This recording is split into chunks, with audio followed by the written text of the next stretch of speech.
আসসালামু আলাইকুম।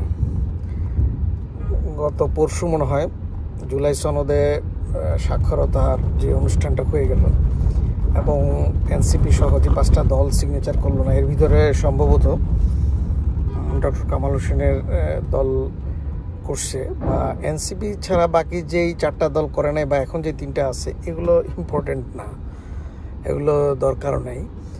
আর জিনিসটা এটা পলিটিক্যালি গেম, এবং গেমটা হচ্ছে আমাদের ওনার গেম, আমাদের প্রধান সাহেবের গেম, মহাজনের গেম। এবং উনি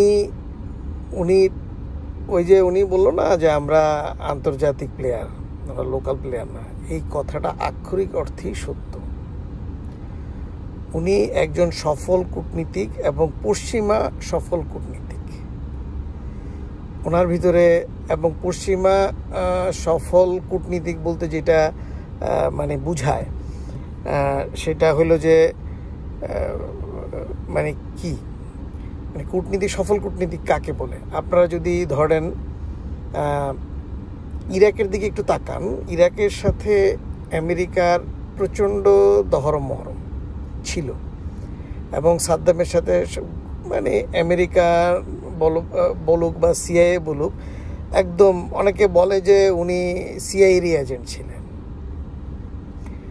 এবং সাদ্দাম হোসেনকে যখন ফাঁসি দেওয়া হলো তখন কূটনীতিক মহলে এরকম একটা কথা চালু ছিল যে এই ঘটনা সিআইএর যে স্পিনের জগতে একটা অবিশ্বাস তৈরি করবে, যে সে তার নিজের এজেন্টকে মেরে ফেলছে, যেটা সিআইএ কখনো করে নাই।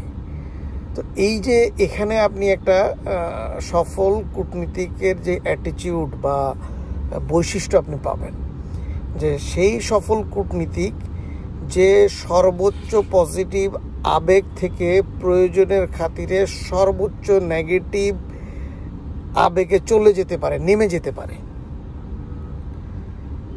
যে প্রয়োজনে তার পারপাসের জন্যে, তার যে উদ্দেশ্যের জন্যে প্রচণ্ড বন্ধুকে, প্রচণ্ড ক্লোজ বন্ধুকে হাসতে হাসতে গলা গুলি করে পিঠে গুলি করে দিতে পারে বা ছুরি বসায় দিতে পারে, এবং তার চোখ কাঁপবে না, তার চক্ষু লজ্জা থাকবে না, সে হাসতে হাসতেই করবে। সে চরম শত্রুর সাথেও চরম সৌজন্যতা দেখানোর মতো মানসিক শক্তি রাখে। এই প্রত্যেকটা গুণ আমাদের মহাজন সাহেবের আছে। এবং উনি, আপনারা মনে আছে কি না, আনোয়ার সাহেব নামে একজন বাংলাদেশে ব্রিটিশ রাষ্ট্রদূত এসেছিলেন। অনেকেই খুব খুশি হয়ে গেছিল যে আনোয়ার সাহেব হচ্ছে একজন সিলেট বংশোদ্ভূত ব্রিটিশ, তো উনি আমাদের দেশের রাষ্ট্রদূত হয়ে আসলে মানে সবাই খুশি খুব। আনোয়ার সাহেব নিয়ে প্রচণ্ড আবেগ, পত্রিকায় সাংবাদিকরা অনেক ফিচার করছে।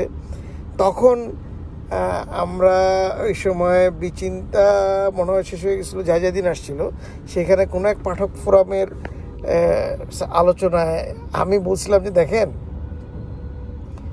একজন প্রবাসী ইউরোপিয়ান বা স্পেসিফিকলি বলি যে প্রবাসী যে ব্রিটিশ, সে নর্মাল জন্মগত ব্রিটিশের চেয়ে আরও 2 ধাপ ব্রিটিশ না হইলে তাকে কোনো কূটনৈতিক গুরুত্বপূর্ণ জায়গায় পোস্টিং দেওয়া হয় না।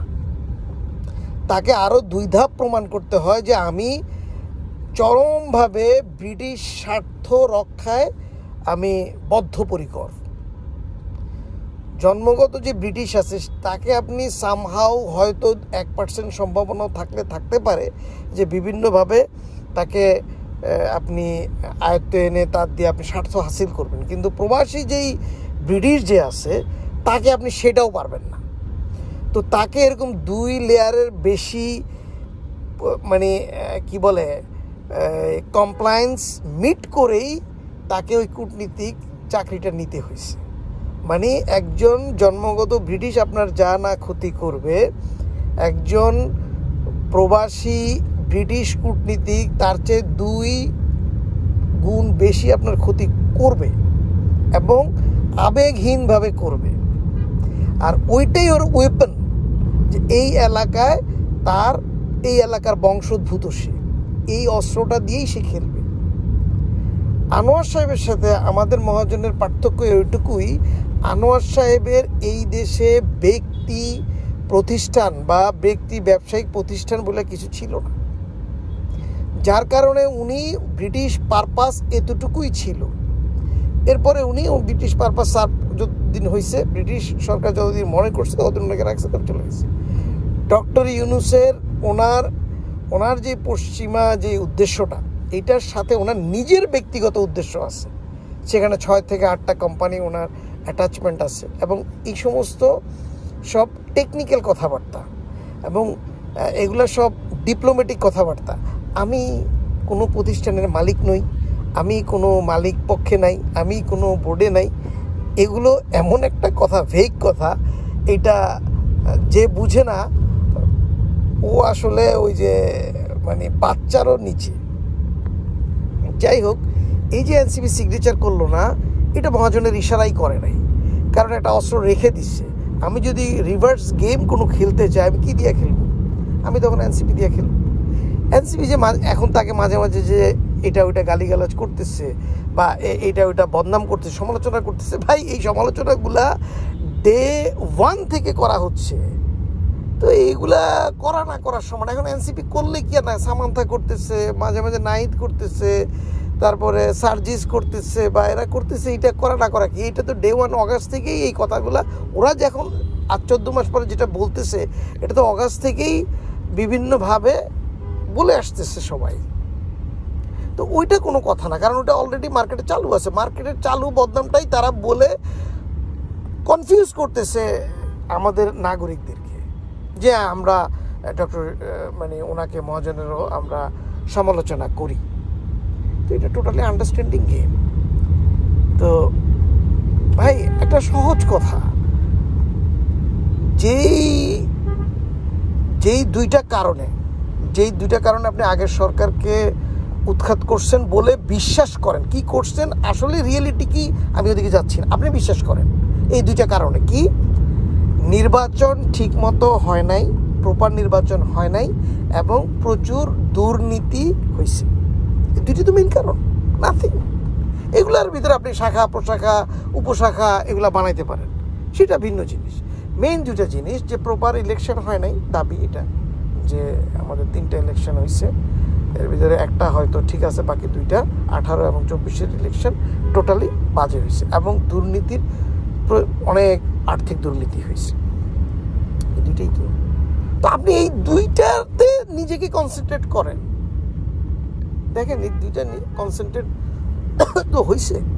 আর স্বাভাবিক যৌক্তিক কারণেই যেটা বলা হইতেছে, যেটা ডিপ স্টেটের কাজ, তো ডিপ স্টেটের আপনি যদি ডিপ স্টেটের কোনো পারপাস সার্ভ না করেন, সে ইনভেস্ট করছে কেন? এখন আপনি যারা আজকে দেশপ্রেমিক বলে নিজেকে প্রমাণ করতে চাইতেছেন, তারা তো এই দুইটা জায়গায় স্থির থাকবেন। এই গভর্নমেন্টের আর কোনো কাজ নাই, দুর্নীতিটাকে এখন জিরো করে দেওয়া এবং একটা প্রপার ইলেকশন দেওয়া। আমার এর সাথে চুক্তি, ওর সাথে চুক্তি, এর সাথে এনডিএ, ওর সাথে নন এনডিএ, হাফজাব, এগুলো তো করার দরকার নাই। এই দায়িত্বই বা সে কেন নিতেছে তুই ইচ্ছা করে? আবার আপনারা সেটাকে প্রশ্রয় দিতেছেন কেন? এর সাথে চুক্তি, ওর সাথে কেন, এটা মানে বুঝতেছি না। তো এখন ওই আনোয়ার সাহেব যেমন উনি ব্রিটিশ স্বার্থকে 100% সিকিউর করছেন এবং ইমপ্লিমেন্ট করার চেষ্টা করছেন, কতটুকু পারছেন এটা তাদের ব্যাপার, ওগুলো তো আমরা ওগুলার থেকে অনেক নিচে। আমাদের মহাজন সাহেব ওই একই আমেরিকান পারপাস নিয়ে আসছেন, ওগুলা উনি করবেন, সাথে সাথে ওনার প্রতিষ্ঠানকে সিকিউর, ডেভেলপ এবং অ্যাডভান্স করবেন, এটাই। এবং এইটা করার জন্যে উনি এই গেমটা খেলতেছেন। তাই ওনার সাথে পলিটিক্যাল মাঠে মানে খেলার মতো এখন কোনো প্লেয়ারই নাই। দীর্ঘ 15 বছর পশ্চিমাদের বদমাইশির সাথে একজন সেও বদমাইশি করে গেছে, করে সেও কিছুটা যোগ্যতা অর্জন করছিল 15 বছরে।